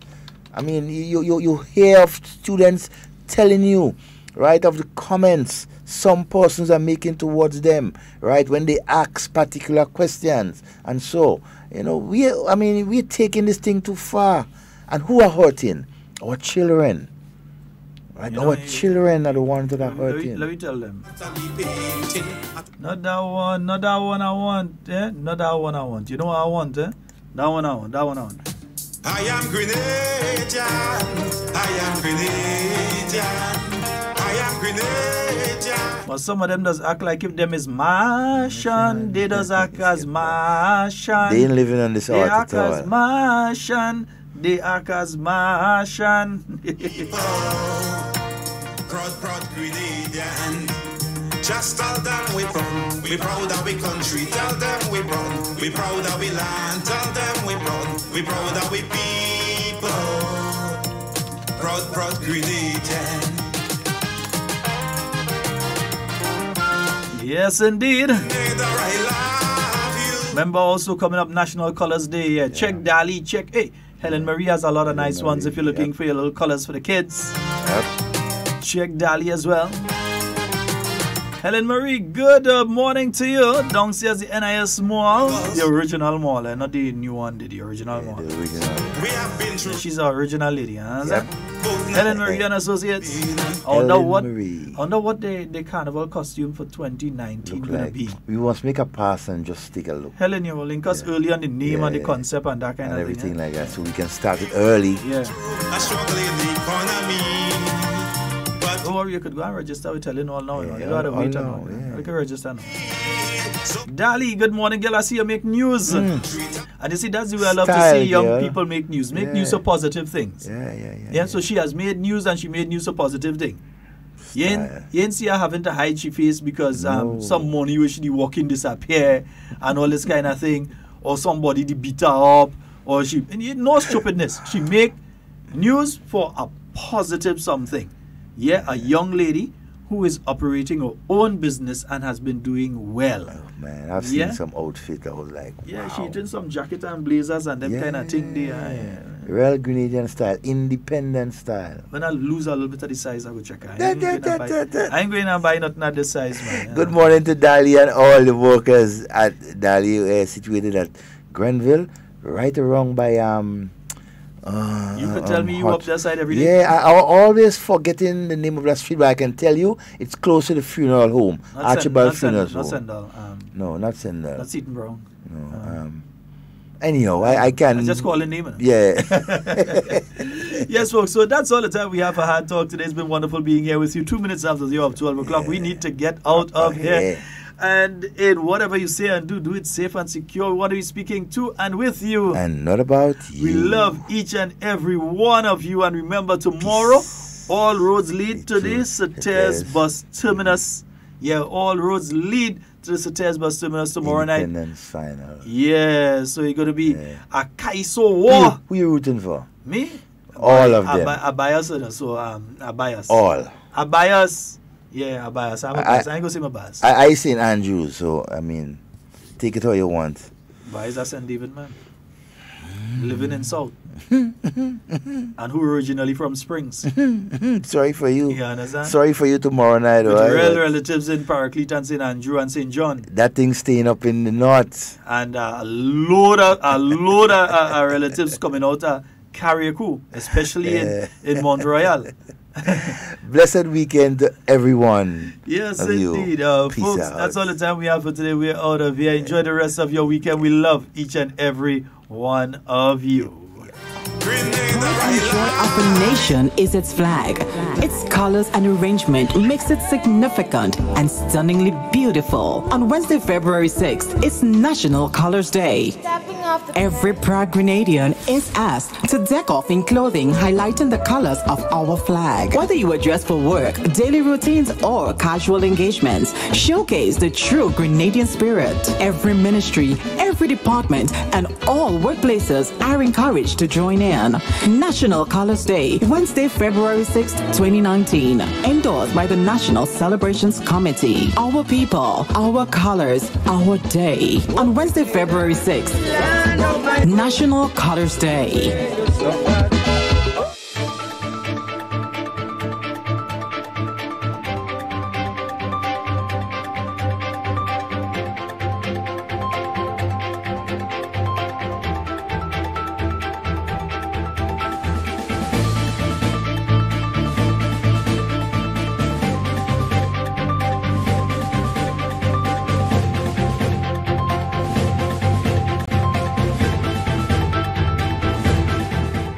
Customs and Excise Division surpasses 2018 revenue target. Stay with us, we'll have the details to this story and more in the National Report.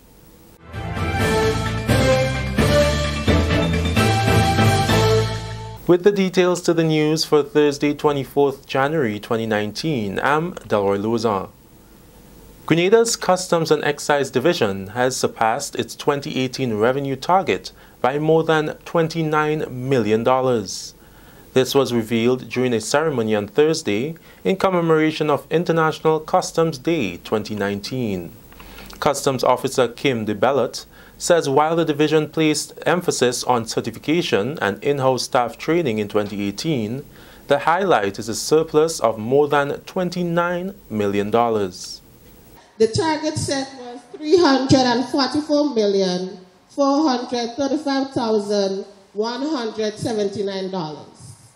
We collected $369,408,619.62, giving us a surplus of $25,959,475.24. Permanent Secretary in the Ministry of Finance, Mrs. Ophelia Wells-Cornwall, encouraged the members of staff to use the successes of 2018 to fuel their endeavors for 2019.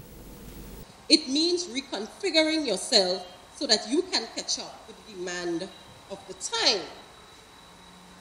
It means leaving your comfortable environment to navigate a newer way for doing business. It means growing up, learning from the past experiences, gathering more tools, shaping our minds, developing our talents, adding more skills, meeting people, expanding our level of influence, and many more. And I can see, based on what Mr. Bella could have explained, we have quite a bit of persons expanding their knowledge and expanding their skills, and I want to encourage you, keep on that path. The World Customs Organization is dedicating 2019 to the swift and smooth cross-border movement of goods, people, and means of transport. International Customs Day is being recognized on Saturday, January 26, 2019. The celebrations will be held under the theme, Smart Borders for Seamless Trade, Travels, and Transport. With research showing that 26% of children in Grenada are obese, Chief Medical Officer Dr. George Mitchell is making a commitment to start the process of having legislation implemented to protect the health of children. That commitment was made at the start of a one-day anti-child obesity consultation on Thursday. I want to be the first to lobby with my minister to say to him that you need to go to cabinet and convince your cabinet colleagues, and by extension your parliamentary colleagues, to adopt the appropriate policies and legislation to protect our students and by extension our country. I want to be the first to do that. But to do that, you must speak up. You must tell us in that outcome document that this is what we want, and we will take that and ensure that the necessary policy legislation are lined up to protect our people and our students, of course. Dr. Damian Greaves is the chairman of the National Chronic Disease Commission. He says research shows that in the Caribbean, 1 out of 3 is obese, and in 11 CARICOM countries, 10% of children are obese. Grenada's scorecard is not complimentary. This is not the time to lay blame on who is responsible. This is the time to take action to make sure that our children are protected, because if we are afflicted with that particular ailment of obesity, it means it's going to spell disaster in the future for our children, for our people, because they transit from that particular ailment to various chronic diseases, various cardiovascular diseases. And by extension, it will affect our community, our individuals, our households, our communities, and the country at large in terms of its productivity and the production of wealth that must redound to the benefit of the people socially, economically, and otherwise.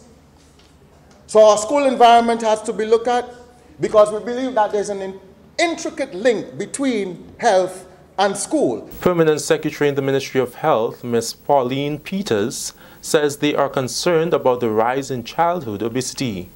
She says adults must lead by example.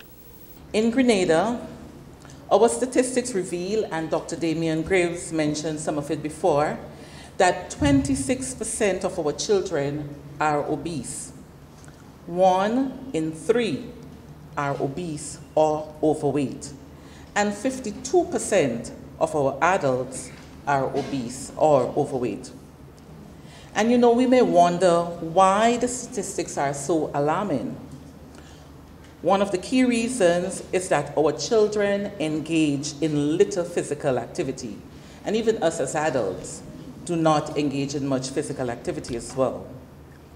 Typically, we should allow our children to have at least 30 minutes of physical exercise on a daily basis.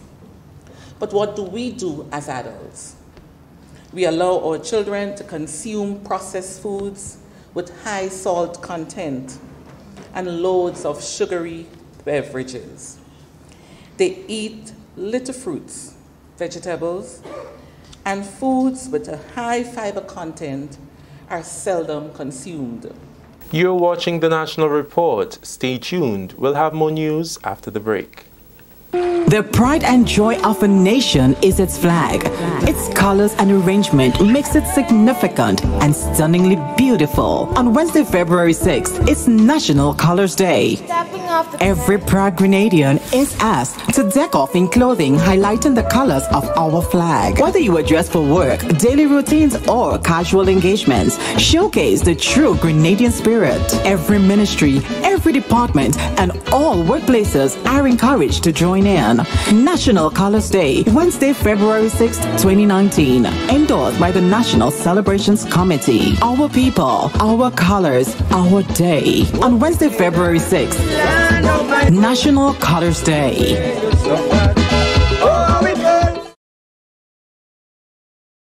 Welcome back. The Budget Marine Spice Island Billfish Tournament, which pumps in excess of $1 million in Grenada's economy, is well on the way, with anglers from the host country, as well as regionally and internationally. The tournament is now into its 50th year, and according to the chairman of the committee, Richard McIntyre, it continues to make a significant economic impact on the local economy. This year's event has recorded significant participation, with the largest entry of boats coming from Trinidad and Tobago, with Grenada being second with 17 boats.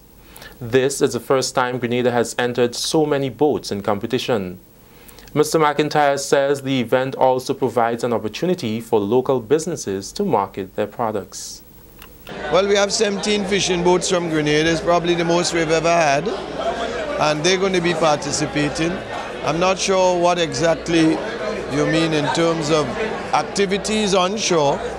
I know we've invited all of the cocoa manufacturers to come here on Tuesday, tomorrow afternoon, so it gives them an opportunity to sell some of their products and so on. So, you know, vendors, you know, we try to make sure that everybody gets an opportunity.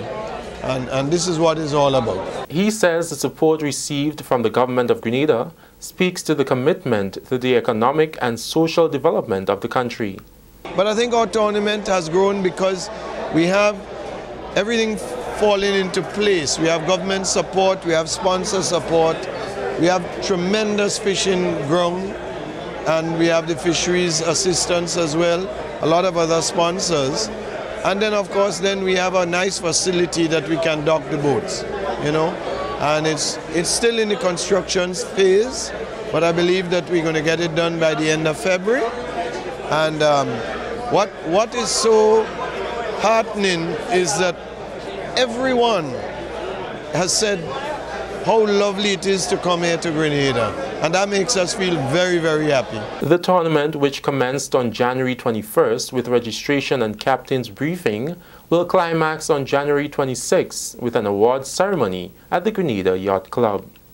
And finally in the news, teachers and students of the Uganda Martyrs Catholic School were the recipients of educational supplies on Monday.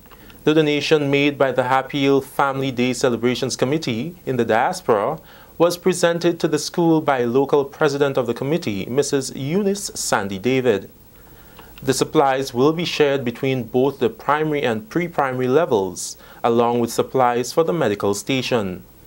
She encouraged the students to make use of the books and educational toys to enhance their learning. This morning, we want to present you with some toys, right? Various toys, and these are toys to share. Not to grab and take home, it's to share while you're in school. And we're presenting toys to both your school and also the pre-primary school. All right? In addition, we want to present a few reading books, which are very, very important. Because what I would like, I see some people giving me the thumbs up, because what I would like you to do is to read, read, read. Not just be on the gadgets that we like to play with, cell phones, etc., but read as much as you can, because it will help you with every aspect of your learning. According to Mrs. Sandy David, the committee is also donating reading glasses for the students from the Lions Club International. We want to also donate about 50 to 100 pairs of reading glasses, all right? And it's both for yourselves as students and, of course, our teachers.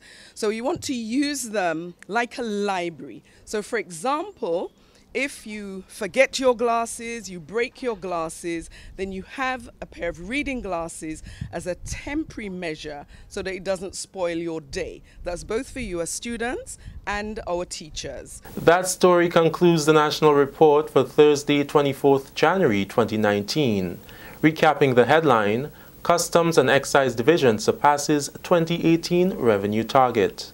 On behalf of all who made this newscast possible, management and staff of the Government Information Service, I'm Delroy Lozan, thanking you for joining us.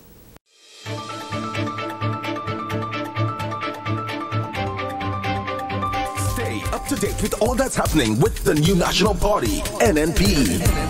Send us a message via text or WhatsApp on 405-8683 with your name, email, and constituency. Stay in the know with NNP. Get updated.